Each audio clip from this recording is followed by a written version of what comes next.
My name is Lyra Smith. After many years, I opened my dream restaurant hoping my family would finally be proud. Not one of them came. Every chair stayed empty while they laughed at my sister's backyard party drinking cheap beer under string lights. I stood alone in a candlelit dining room, lemon tart, untouched. Hours later, Dad texted, "We should discuss what you owe the family for that restaurant." My reply was ice cold and it made them regret everything. Before I dive into what really happened that night, I'd love to know where you're watching from.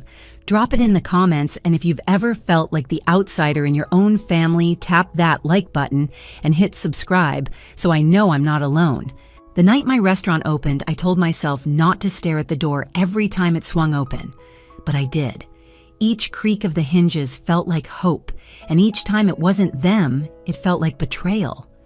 The dining room was perfect tables polished until they gleamed handwritten menu cards at each setting, candles burning down slow. I'd chosen songs that reminded me of my childhood, the ones Mom used to hum while she cooked Sunday breakfast. The playlist looped on empty speakers. I wanted them to see me, to see what I'd built. For years, I'd carried groceries into their kitchens cooked for birthdays, Thanksgiving, even Ezra's college graduation. "You've got the touch," Dad would say, but always with a smile that meant it's just a hobby, not a career. When I announced I was opening my own place, Mom pursed her lips like I'd said I was running away to join the circus. Ezra smirked and asked if I was going to call it Lyra's Little Experiment. But I thought deep down they'd come around. Families argue, families doubt, families still show up. That night, they didn't. Instead, I watched Ezra's Instagram story play across my phone, a shaky video of him cutting a sheet cake in the backyard while everyone clapped. "Promotion party vibes," the caption read. Plastic chairs, paper plates, beer bottles sweating in the grass. And behind him, my whole family, laughing, dancing. Not one of them sent me a text to say they couldn't make it. Not Mom, not Dad, not Ezra. I told myself maybe they'd surprise me later. Maybe they'd show up for dessert. But by 10 o'clock, I was folding napkins no one had touched, scraping plates that had never been used. My lemon tart, the one Ezra had begged me to make for his high school graduation, sat untouched on the counter.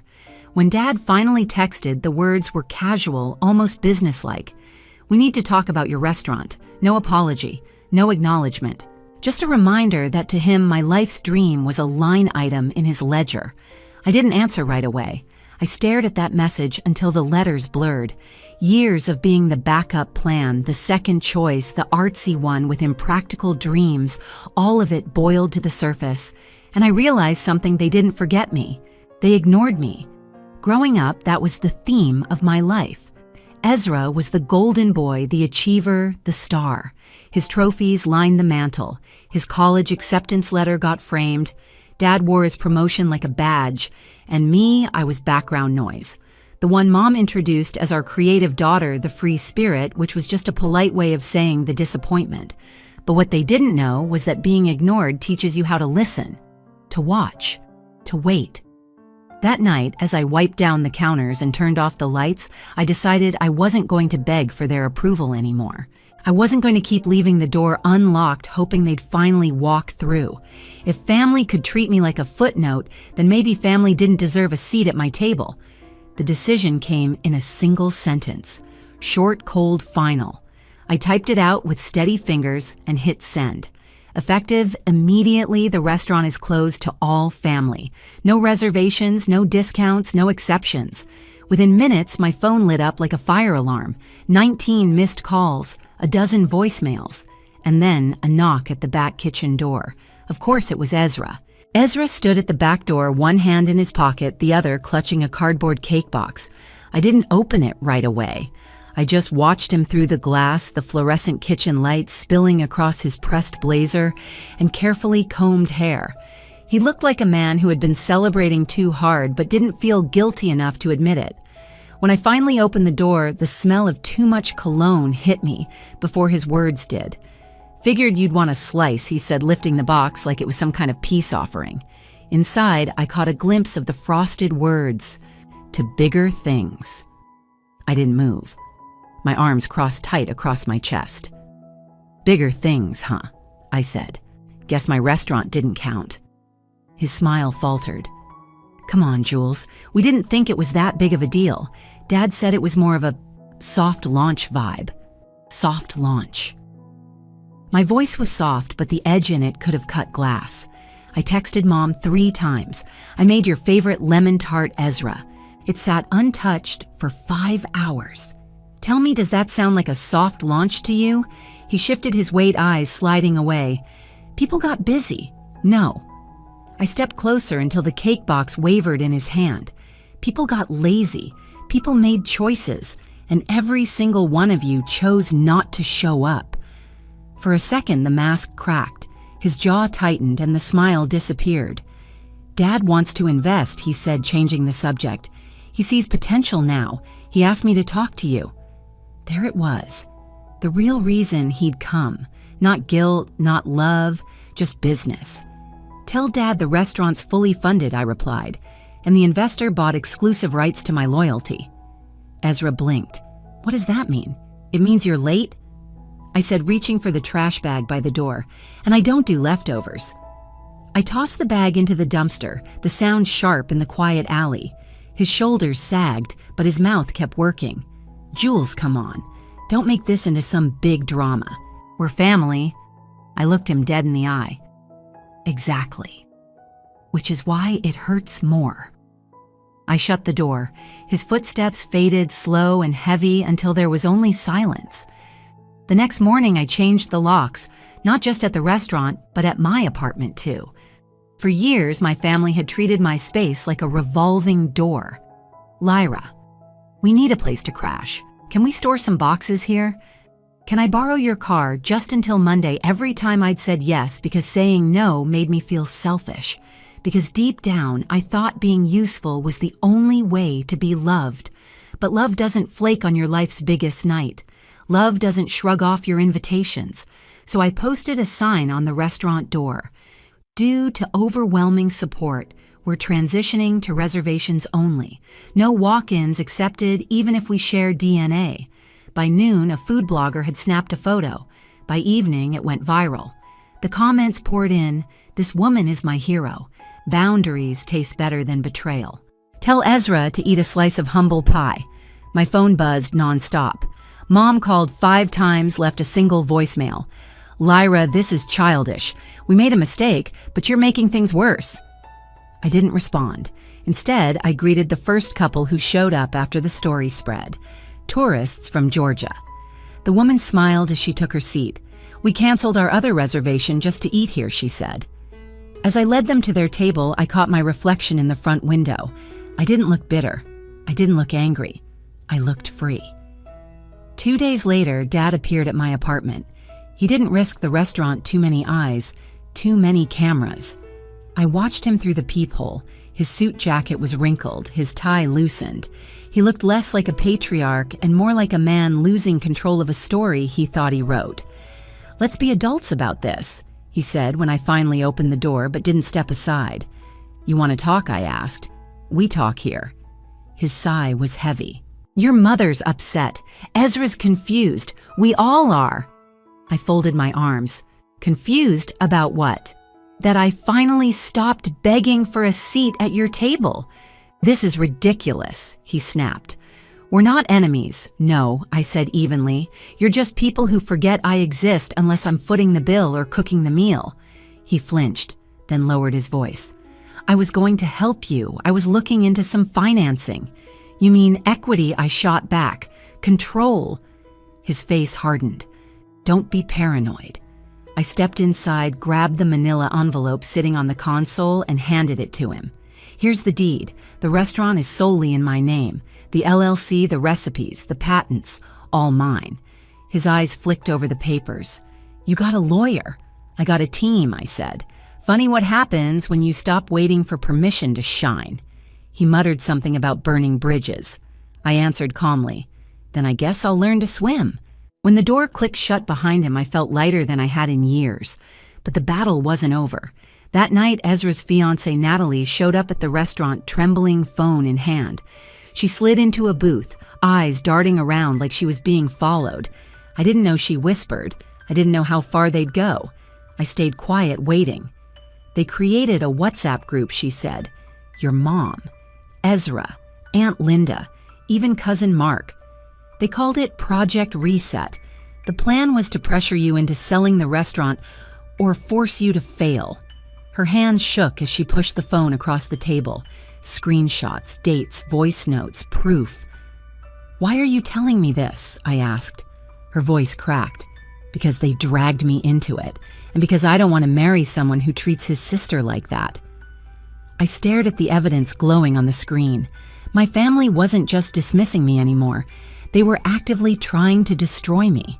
And in that moment, I knew this wasn't a misunderstanding. This wasn't a family spat. This was war. I didn't sleep that night. Natalie's phone burned in my mind, every screenshot seared into memory. Project Reset. The name alone made my stomach twist. It wasn't just careless words or petty jealousy. It was strategy, calculated sabotage, and the players were people who shared my blood. The next morning, I found Grandma at the kitchen table clipping coupons with hands that shook more than they used to. The sun poured through the blinds, striping the table in gold and shadow. She didn't ask where I'd been or why my face looked like I hadn't slept. She just pushed a plate of toast toward me, butter melting into the corners. Eat, she said softly. I sat staring at her fragile hands. She'd always been the one who saw me not the chef, not the disappointment, just Lyra. The woman who slipped me a 20 when Dad barked about responsibility. The one who clapped loudest at my high school talent show. And now the same family she raised was plotting to erase me. Grandma, I asked carefully, did Dad ever pressure you about money? Her eyes flickered, then settled on her coffee cup. He's always had ideas, she murmured. Investments, plans. But I never thought her voice cracked. She stopped. That was my answer. By the time I walked into my restaurant that afternoon, I'd already called 3 numbers, 1 lawyer, 1 accountant, 1 friend who knew how to dig into things the internet could hide. The smear campaign had already started. Yelp reviews tanking me with identical phrases. Food was cold. Staff was rude. We didn't belong. None of them matched my reservation log. It was war by keyboard, invisible but lethal. I refused to crumble. That night, I sat across from my lawyer, a sharp woman named Davis, who wore her hair pulled back so tight it looked like it could cut. She flipped through Natalie's screenshots, her lips pressed thin. This isn't family drama, she said flatly. This is organized interference, harassment, maybe even fraud. What can we do? I asked, my voice lower than I meant it to be. We start with a cease and desist, Davis replied. And then we build a case. Elder financial abuse, attempted coercion, defamation. But we'll need more than screenshots. We'll need a witness. My chest tightened. Natalie's trembling hands, her whisper, I don't want to marry someone who treats his sister like that. She'll testify, I said steady. She knows the truth. Davis nodded once. Good. Then here's the plan. We let them think they're winning. We watch. We gather everything. And when they come back from whatever trip they're on, we'll be waiting with paperwork they can't ignore. I leaned back, exhaling for what felt like the first time in days. The plan wasn't revenge for revenge's sake. It was survival, protection, boundaries carved in stone instead of sand. But boundaries come at a cost. That week, Grandma wilted under the silence. She watered her garden in the morning, cut roses in the afternoon, but she moved like her body carried weights. Every time the phone rang with Mom's name, I watched her flinch. She didn't pick up. She didn't defend herself. She just stayed quiet. One evening, I found her staring at an old photo, our family at Ezra's high school graduation. Everyone smiling, arms around each other, except me standing at the end, half cropped out of the frame. Maybe I should call them, she whispered. No, I said quickly. Too quickly.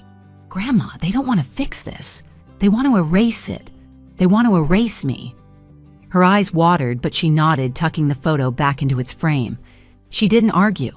I walked away, guilt tearing at me. But then I remembered Dad's words at my apartment, I was going to help you. His version of help had always meant strings, attached chains disguised as lifelines. I wasn't falling for it again. The next move came faster than I expected. A supplier called Voice Apologetic. "Lyra, we got a call from your dad. Said you weren't paying your invoices. He told us to pull your account." My blood ran cold. "That's a lie," I snapped. "Check your records." "I did," the supplier admitted. "Your payments are early." But he sounded convincing. Convincing. That was Dad's gift. He could look a stranger in the eye, spin a story, and make it gospel. That night, I sat with Davis again. She tapped her pen against the table. "He's escalating. That's good. It makes him sloppy. Keep documenting everything." I left the meeting with a folder heavier than my chest, but inside me, something else stirred. Not just anger, not just hurt. Resolve. I started talking to my staff differently, firmer, clearer. "We protect this space," I told them. "We don't let the noise outside define us. We cook. We serve. We stand tall." They nodded, some of them even smiling. One of the servers, a single mom named Carla, squeezed my arm. "You're stronger than them," she said. That night after close, I wrote in my notebook, "The day they come home, we'll be ready." Because they were coming back. They always came back, expecting doors to be open, plates to be waiting, forgiveness served like dessert. Not this time. 2 weeks later, word came Mom, Dad, Ezra, they'd gone on some kind of family trip, flaunting photos on social media. Beaches, cocktails, captions about new beginnings. Meanwhile, my Yelp page bled 1-star reviews like someone had hacked the system. But I didn't panic. I prepared. I gathered every fake review, cross-checked reservation logs, highlighted contradictions. I printed Natalie's screenshots, had them notarized. Davis drafted the paperwork. The night before their flight landed, I stood in my restaurant's dining room, lights dimmed, air thick with garlic and rosemary. My staff cleaned around me, laughter soft but steady.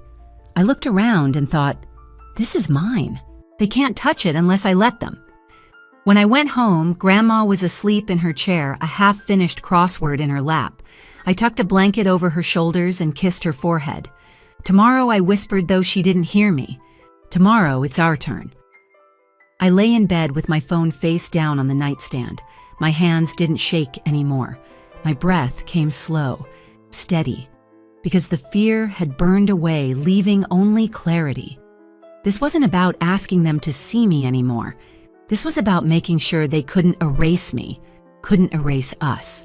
The day they returned, we would be waiting with the law, with the truth, with everything they'd never expected me to have. The airport always smelled the same burnt coffee floor polish and too many perfumes mingling in one recycled air space. I stood near the arrivals gate with Davis at my side, manila folder tucked under her arm like a weapon. My palms were dry. No sweat, no trembling, just stillness. The flight from Cancun landed 15 minutes late. People streamed out, families juggling suitcases, kids dragging stuffed animals, couples with sunburns and braided hair. Then I saw them. Dad first, shoulders squared, rolling a sleek black suitcase. Mom trailed behind sunglasses perched on her head, lips tight. And Ezra, tanned, grinning, scrolling on his phone like the world owed him more attention. They spotted me almost instantly. Dad slowed. Ezra smirked. Mom whispered something under her breath. Davis stepped forward. "Mr. Smith, you've been served." She held out the thick envelope. Dad froze. For the first time in my life, I saw him hesitate. Not calculating, not charming, hesitate. People moved around us, curious glances darting our way. Ezra laughed. "Seriously, in public? You've lost it, Lyra." I locked eyes with him. "No, Ezra. I found it." Dad snatched the envelope, flipping through the pages with a clenched jaw. "This is ridiculous. You think you can drag your own family through the mud over what hurt feelings." I stepped closer, my voice low but clear enough for everyone to hear. "Over fraud, over harassment, over trying to destroy everything I built because you couldn't stand that it wasn't yours to control." Mom finally spoke, her voice sharp as glass. "Stop making a scene. We can settle this at home." I shook my head. "No, Mom. Home is where you ignore me. Home is where Ezra gets a promotion cake while my restaurant sits empty. This, I gestured at Davis, the papers, the people watching. This is where accountability happens. Ezra's grin faltered. Come on, Jules, don't act like you're some victim. You shut us out. You banned your own family from your restaurant. I met his gaze without blinking. Because family doesn't get to eat at my table if they can't even show up for me once. The words hung heavy, louder than the chatter of travelers, louder than the announcement blaring overhead. Dad jabbed a finger toward me. This will come back to bite you. You're burning bridges you'll regret. I stepped forward until his finger hovered inches from my chest. Then I'll learn to swim. His face reddened. He opened his mouth, but Davis cut in calm and sharp. Mr. Smith, you've been formally notified. Any attempt to interfere with Mrs. Smith's business from this point forward will result in immediate legal escalation. He sputtered, flipping through the documents again. You can't. But he stopped. Because he saw the notarized screenshots, Natalie's testimony, the cross-referenced reviews, all of it laid out undeniable. Mom clutched his arm. Let's go, she hissed, her eyes darting around at the small crowd gathering. Phones were out. People were recording. Ezra muttered, unbelievable. But I caught the flicker in his eyes, fear. For once the golden boy wasn't untouchable. Lyra, Dad said, finally, his voice, low teeth clenched. You're making enemies you don't need. No, I said, calm and steady. I'm protecting myself from enemies I never asked for. The only difference now is that the world gets to see who you really are. Silence stretched between us. Then Dad turned, dragging Mom by the armed suitcase wheels, rattling angrily behind him. Ezra followed slower, shoulders tense. He glanced back once, lips pressed tight, but he didn't say a word. They disappeared into the crowd. I exhaled a shaky breath I didn't realize I'd been holding. Davis touched my arm. You did it. No, I said softly, watching the doors slide shut behind them. We did it. But the confrontation didn't end at the airport. The smear campaign collapsed almost overnight.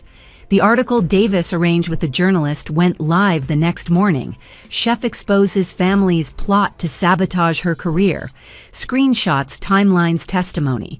Natalie's name was right there, her words damning. The internet lit up. Hashtag spread. Stand with Lyra. Old friends reached out, strangers left 5-star reviews. Customers lined up at my door. The restaurant buzzed like never before, clinking glasses, laughter spilling into the street plates cleared to the last crumb. My staff worked with a new energy, proud, defiant. They knew the truth, and now so did everyone else. But the biggest moment came 3 nights later. We were closing up when the door opened.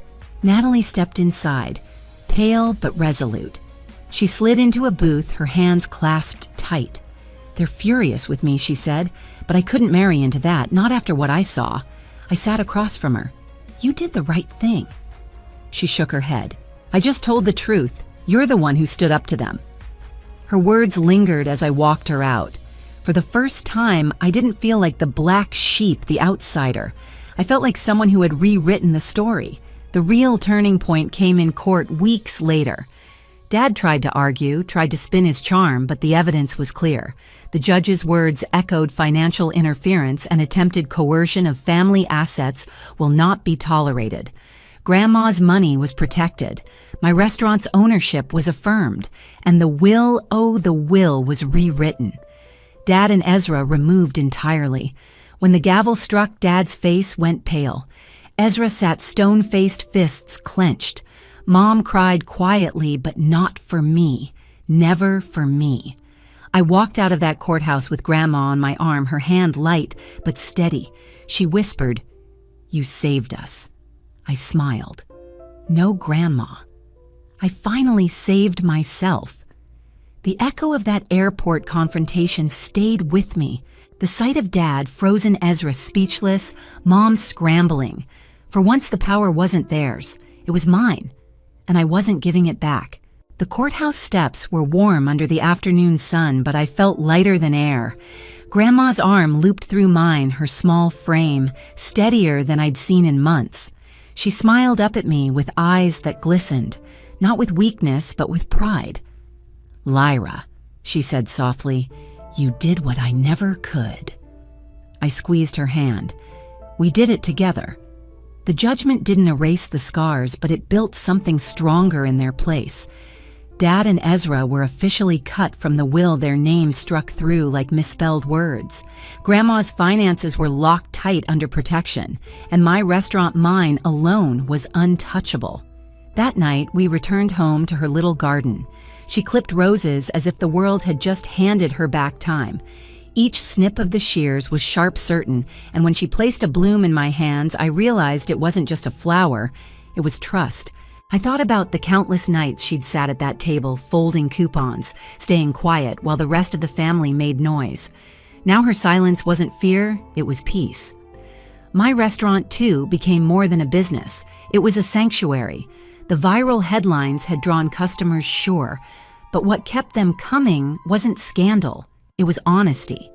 People walked in because they'd read my story and saw themselves in it, the overlooked sibling, the forgotten child, the one who worked twice as hard for half the recognition. They came for the food, but they stayed for the connection. One evening, a woman came in alone clutching a small leather notebook. She ordered the lemon tart and sat at the counter. When I brought her plate, she leaned in. "I saw what you did," she whispered. "My daughter wants to be a chef, but she's scared she'll never be good enough. I showed her your story. She said, if Lyra can stand up to her family, maybe I can too." Her words nearly broke me, because that's what this had become. Not revenge, not even justice, but a beacon. Proof that you could fight back against the people who tried to keep you small and still build something beautiful. Grandma visited often, sitting at her favorite corner table sipping tea while she watched me work. She wasn't frail anymore. She laughed more. She even teased me about the line of customers waiting out the door. "Looks like you finally made it," she'd say, and I'd laugh. But deep down, I knew she was right. But the victory didn't erase everything. Some nights when the restaurant was dark and I walked home under the streetlights, I thought about Dad's warning at the airport. This will come back to bite you. Maybe it would. Maybe the bridges I burned would stay in ashes. But I'd learned something more important. I didn't need those bridges. I'd built my own road. Months passed. My phone filled with reservation requests. Food critics called me a rising star. And one afternoon, my landlord sat across from me, grinning over his coffee. 5 more years, he said. Lease locked. Rent stable. You're the pride of this block. I thought about all the times my family had called my dream fragile, unrealistic.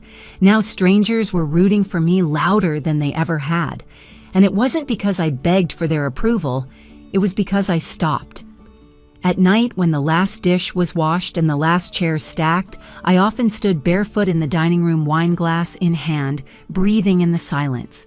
Not a lonely silence anymore, but a clean one. A silence I chose. 1 year later, the mail brought a gold-foiled envelope, Ezra's engagement brunch. The irony nearly made me laugh out loud. The same family who had once locked me out of celebrations now wanted me to smile in their photos.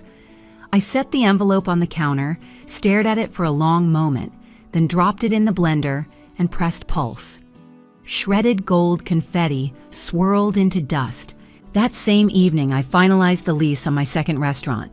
Downtown, historic brick building, exposed beams, rooftop garden, twice the kitchen space, twice the fire. I hired a staff of overlooked dreamers, culinary grads with no connections, single moms rebuilding quiet talents who had been told no too many times. Together we built something sacred, not just food, dignity. On opening day, a reporter asked me, "What would you say to your family now?" I smiled slow and soft. Nothing. Because they didn't need answers. They needed accountability, and I had nothing left to prove. Later that night, I stood in the new kitchen flour, dusting my apron dough sticking to my fingers. Laughter filled the air behind me. Hope hummed low, steady. And then the door opened. A young woman stepped in, nervous, twisting her hands together. "I saw your story," she said. "My daughter wants to be a chef. She's afraid she won't be good enough." I wiped my hands and handed her a menu. "Tell her this," I said. They said the same to me. Her eyes shone, and I realized the story wasn't ending here. It was only beginning. When I look back now, it isn't the missed chairs at my restaurant that sting the most. It's the years of silence I mistook for love, the scraps of attention I thought were meals. But here's what I've learned. Real love shows up.